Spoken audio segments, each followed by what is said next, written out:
Nianze kwa kumshukuru Mwenyezi Mungu mwingi wa rehema ambaye ametuwezesha kukutana usiku huu hapa jijini Mwanza. Lakini kipekee kabisa endelea kumshukuru sana Mheshimiwa Rais Dr. Samia Suluhu Hassan kwa namna ambavyo anaendelea kuisimamia sekta ya madini na kutoa maelekezo yake ya mara kwa mara, yakiwemo maelekezo ambayo yamewezesha sekta hii kupiga hatua kubwa sana kwa hivi sasa.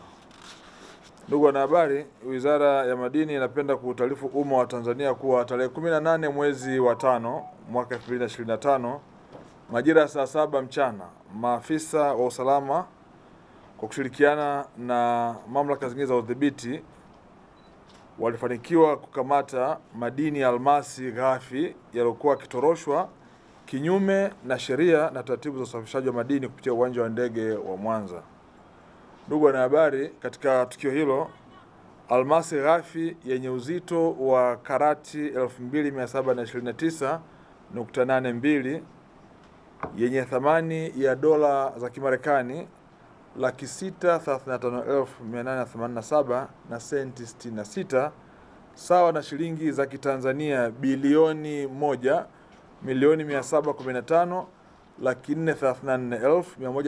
1,715,434,129.67 yaligunduliwa akiwa yamefichwa kwenye mabegi manne na raia mwenye asili ya India kwa lengo ya kuyasafirisha bila vibali halali wala kufuata taratibu za kisheria. Ndugu wanahabari, wizara imesikitishwa na kuchukizwa na jaribio hilo la utoroshaji wa rasilimali za taifa na inalaani vikali vitendo vya aina hiyo, na ikumbuke kuwa utoroshaji wa madini ni kosa la jinai linalokosesha nchi mapato na kudhoofisha maendeleo ya kijamii na kiuchumi kwa ujumla. Hivyo naomba nitumie fursa hii kujulisha umma wa Tanzania kuwa uchunguzi wa kina unaendelea ili kubaini waliohusika na mtandao huu na kuwafikisha katika vyombo vya sheria kwa mujibu wa sheria za nchi yetu. Niwahakikishie kuwa serikali haitasita kuchukua hatua kali dhidi ya wote watakaobainika kuhusika katika utoroshaji wa madini, ikiwa ni pamoja na kuyataifisha madini hayo na kufuta leseni za kujishughulisha na shughuli za madini hapa nchini.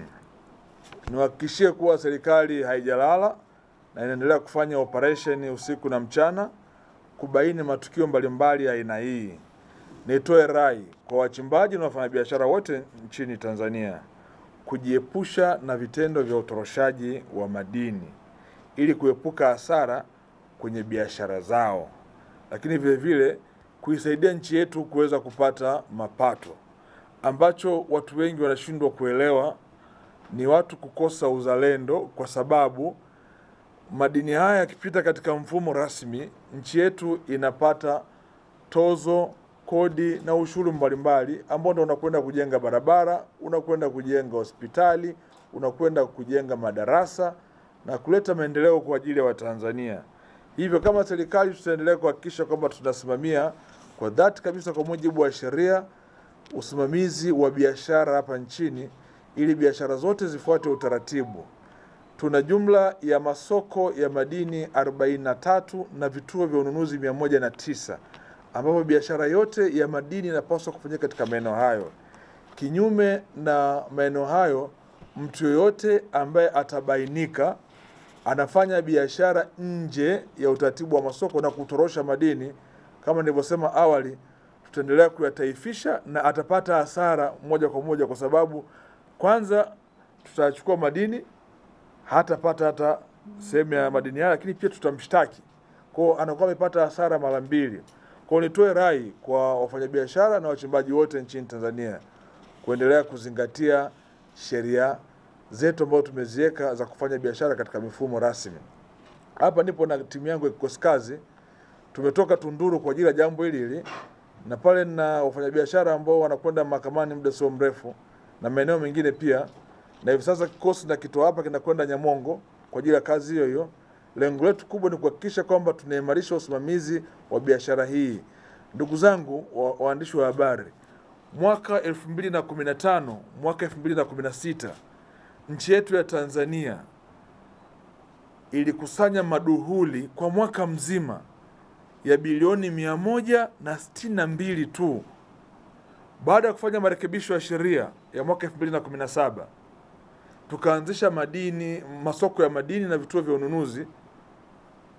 Nchi imeanza kunufaika hivi sasa na sekta hii ya madini kwa watu wanaofuata utaratibu wa kisheria, makusanyo yetu ya mwaka jana, mwaka wa fedha ambao tumeingiza katika mfuko mkuu wa serikali yalikuwa ni shilingi bilioni 753 kutoka shilingi bilioni 162 ya mwaka 2015 2016. Mwaka huu tumewekewa lengo la kukusanya shilingi trilioni 1.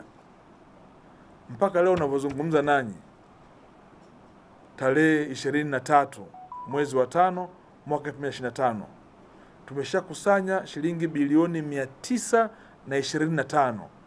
Tumebakiza bilioni 75 kuvunja rekodi ya makusanyo ambayo haijawahi kutokea katika nchi hii.